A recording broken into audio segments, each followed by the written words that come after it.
Assalamualaikum warahmatullahi wabarakatuh. Berjumpa kembali bersama saya Winda Rizky Nur Ain di podcast Diskusi Kabupaten Berau. Pada episode kali ini kita akan membahas dan berbincang mengenai program strategis nasional di Kabupaten Berau. Sudah hadir bersama kita Bapak Dandim 0902 Berau, Letnan Kolonel Infantri Muhammad Faisal Idris SIP. Selamat datang Pak Dandim. Selamat pagi Ibu. Sehat selalu. Alhamdulillah. Apa kabar Pak hari ini Pak? Alhamdulillah sehat. Sehat Pak ya? Kalau ibunya ceria, saya juga ceria. Terima kasih nih Pak sudah meluangkan waktunya untuk hadir hari ini dan berbicara dan bersama kita di sini Pak. Baik Pak, selain tugas menjaga keamanan teritorial, TNI Angkatan Darat juga turut mengambil bagian dalam mengawal berbagai program strategis nasional. Sebelum kita bahas lebih jauh nih Pak programnya, apa yang menjadi latar belakang Pak dilaksanakannya program strategis nasional ini Pak? Yang utamanya terkait masalah programnya Bapak Presiden, khususnya program strategis nasional, khususnya yang ada di wilayah Berau, melatar belakangi yang pertama terkait masalah kesenjangan antara pembangunan di wilayah Jawa dengan luar Jawa, khususnya di Kaltim ini. Iya Pak. Lebih terus lagi di Berau itu terkait masalah ketahanan pangan yang nyata sudah kita lakukan. Terus yang kedua itu terkait masalah pembangunan jembatan. Yang ketiga masalah air bersih, dan yang satu terkait masalah pembangunan infrastruktur yang ada di wilayah Berau. Memang kita lihat di wilayah Berau ini sangat membutuhkan perhatian dari pemerintah pusat. Jadi dengan adanya program ini sangat membantu masyarakat yang ada di wilayah Berau. Kalau kita berbicara lebih jauh nih Pak, program strategis nasional apa saja yang sudah dilaksanakan di Kabupaten Berau nih Pak, dan bagaimana perkembangannya sampai saat ini Pak?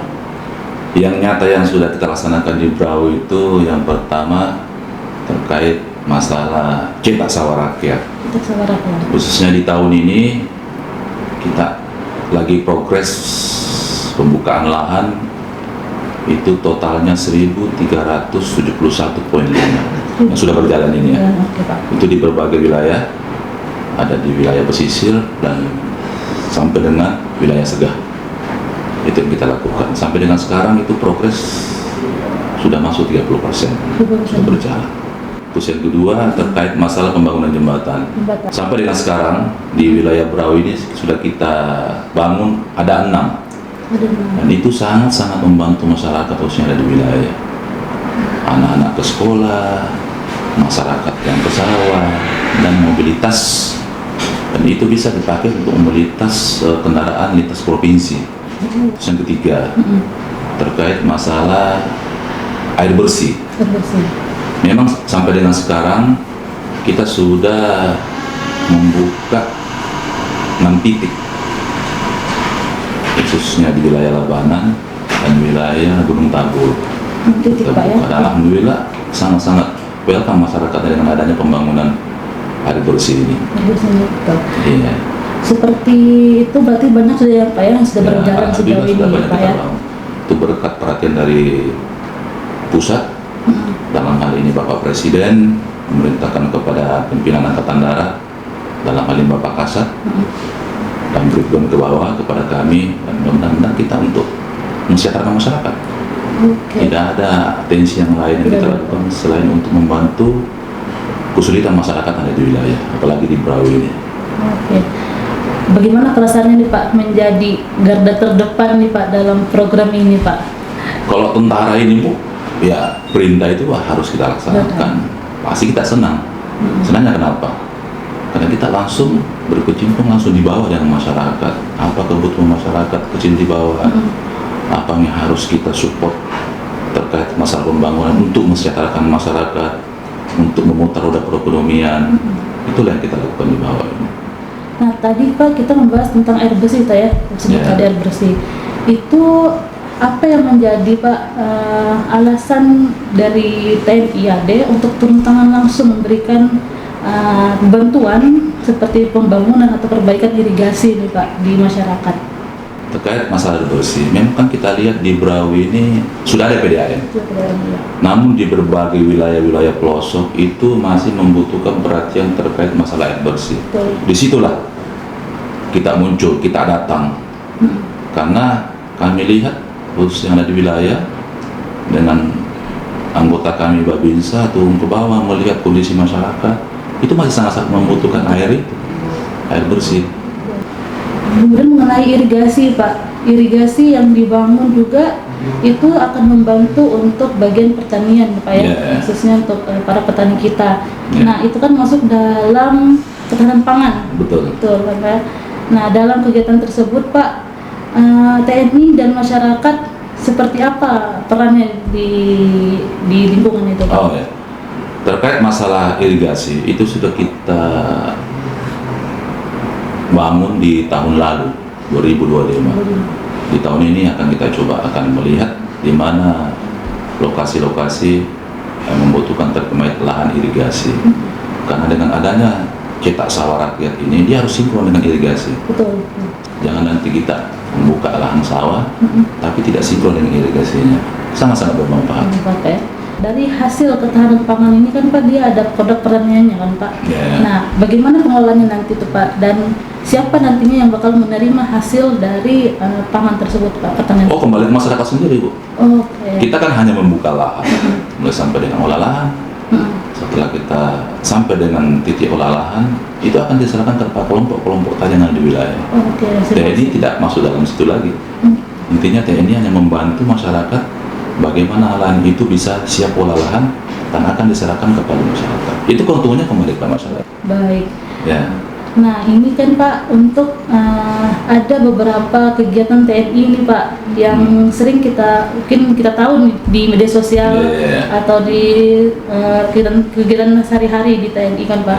Ada namanya TMMD, Karya Bakti dan Program Unggulan TNI. Dari masing-masing 3 program ini Pak, apa kegiatan yang spesifik sebenarnya Pak dari 3 kegiatan ini Pak? Kalau yang terkait masalah TMMD, ya banyak Bu. Bisa pembangunan jalan untuk akses masyarakat dari desa ke kota. Bisa juga di dalamnya itu RTLH, rumah tidak layak huni. Kita bisa bangun ke masyarakat, ada stunting, terus ada sumur bor air bersih, itu bagian dari TMMD. Ya, terkait masalah ketahanan pangan yang sampaikan ke Ibu tadi, sawah yang kita buka untuk masyarakat, sinkron dengan irigasi yang kita bangun, sehingga memang berdampak untuk masyarakat. Kita laksanakan. Kalau untuk program Karya Bakti sendiri Pak, perbedaannya dengan TMMD ini Pak? Itu sama saja sebenarnya. Sama saja. Ya, Karya Bakti. Kalau di tahun ini Angkatan Darat itu mencanangkan Karya Bakti berskala besar. Itu sama saja dengan program TMMD yang kita laksanakan tiap tahun. Cuma skala besar ini lebih besar maksudnya, lebih luas cakupannya terkait masalah karya bakti. Jadi selain kegiatan tersebut ada juga nih Pak saya dengar konsep UNIF teritorial pembangunan yang mungkin belum terlalu familiar ya untuk masyarakat. Nah sebenarnya apa sih Pak fungsi dari UNIF teritorial pembangunan ini Pak, dan seperti apa perannya dalam mendukung pembangunan di wilayah Pak? Nah, YONTP, kalau kita namanya YONTP, itu dalam waktu dekat mungkin akan kita siapkan di wilayah Labanan. Labanan. Ya, itu lahannya sudah siap, kurang lebih 143 hektar sekian. Itu memang ditugaskan untuk membantu masyarakat yang ada di bawah. Dan di situ kan ada berbagai kompi untuk bisa membantu masyarakat khususnya di wilayah-wilayah yang terpencil itu. Ya. Selain itu Pak, bagaimana TNI memastikan Pak berbagai bantuan dan kegiatan yang diberikan tidak hanya untuk dalam jangka pendek, tapi juga untuk mendorong kemandirian masyarakat dalam jangka panjang Pak? Ya contohnya tadi itu bukan cetak sawah itu. Cetak sawah kan bukan jangka pendek. Intinya kita mengawal sampai olah lahan. Apabila akan ada kendala-kendala di bawah terkait masalah pasca panen, ya akan kita dorong kepada Pemda sampai dengan provinsi sampai dengan pusat berkoordinasi, dan khususnya kita memang harus kolaborasi dengan Forkopimda. Jadi seperti apa Pak bentuk sinergi antara TNI, pemerintah daerah dan masyarakat dalam mendukung pelaksanaan program ini Pak? Ya, terkait masalah sinergi, salah satu contoh cetak sawah. Kita kan tidak langsung masuk untuk bisa membuka lahan tersebut. Betul. Harus ada disiapkan lahan dari Pemda, dan kita harus berkolaborasi dengan masyarakat di bawah. Jangan nanti kita membuka lahan tersebut tapi ternyata ada konflik di bawah. Itu yang dibutuhkan. Ada kepolisian, ada kejaksaan untuk bisa memverifikasi terkait lahan yang akan kita buka. Jangan nanti dengan adanya kita di bawah ini terhambat terkait masalah birokrasi itu. Itu yang pertama. Masyarakat juga saya bilang tadi, saya harus bisa melihat lokasi mana yang mereka ada konflik di bawah ini. Contoh di wilayah-wilayah yang lain itu dilihat begitu kita mau membuka lahan itu ternyata ada konflik antara masyarakat satu dengan yang kedua. Jadi lahan itu tidak bisa dibuka. Mau nggak mau antara Forkopimda wilayah ini sampai dengan tingkat bawah masyarakat itu sinergi, kerjasama, sehingga ini berjalan lancar. Karena ini kan kembali kepada masyarakat nantinya. Bukan semata-mata itu Bu TNI, bukan. Itu fokus kepada masyarakat yang ada di bawah. Selama menjalankan berbagai program itu kan Pak pasti ada menemukan kendala Pak ya selama ini kan Pak yang dihadapi, khususnya di Berau nih Pak, yang Bapak hadapi apa nih Pak kendala di lapangan biasanya Pak? Kendala lapangannya terkait masalah penyiapan lahan. Lahan Pak ya, karena berbagai banyaknya di sini lahan yang harus kita verifikasi dengan tim SED sebelum kita masuk. Tim SED saja sudah verifikasi di bawah. Terkadang kita menggali itu masih ada kendala. Tanah yang harusnya kita jadikan sawah ternyata itu sudah jadi lahan sawit. Ya itu salah satu kendala yang di bawah ya. Kita, kalau yang lain-lain itu sudah berjalan.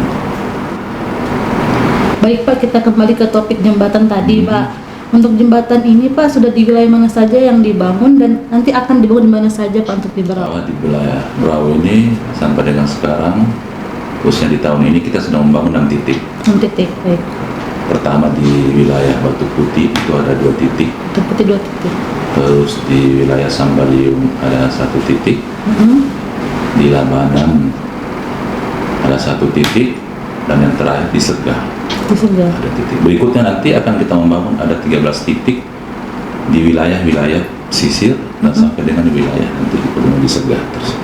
Baik Pak, apa harapan dan pesan Bapak nih untuk masyarakat Berau agar bersama-sama dapat mendukung berbagai program yang dilaksanakan di daerah Pak?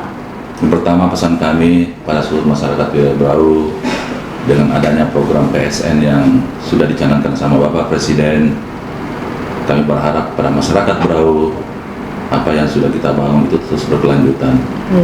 Dari berbagai program tadi kita berharap ini dijaga. Jangan pada saat di tahun ini saja itu berjalan, kami itu tidak berlanjut secara jangka panjang. Contohnya sawah yang sudah kita buka, itu harapannya itu benar-benar jangka panjang sehingga bermanfaat untuk seluruh masyarakat wilayah Berau. Sama juga jembatan, dengan keberadaan pembangunan jembatan ini, harapannya masyarakat Berau bisa membantu terkait masalah kelancaran program yang ada di wilayah Berau. Sama juga air bersih, kita juga berharap pada masyarakat Berau dengan adanya pembangunan air bersih sumur bor yang ada di wilayah ini benar-benar membantu masyarakat khususnya di wilayah-wilayah yang terpencil di wilayah Berau ini. Baik Pak Dandim, terima kasih banyak atas waktunya dan penjelasannya yang sudah disampaikan kita hari ini. Semoga berbagai program yang dilaksanakan dapat terus memberikan manfaat bagi masyarakat Berau dan mendorong masyarakat untuk semakin maju dan mandiri. Baiklah, itu tadi obrolan kita hari ini. Sebelum itu, saya tutup dengan pantun. Ketepian Segah menikmati senja, sambil duduk menikmati kopi. Terima kasih sudah bersama kita. Sampai jumpa di episode nanti. Pulau Maratua, pasirnya putih. Cukup sekian dan terima kasih. Saya Winda Rizky Nur Ain, pamit undur diri. Wassalamualaikum warahmatullahi wabarakatuh.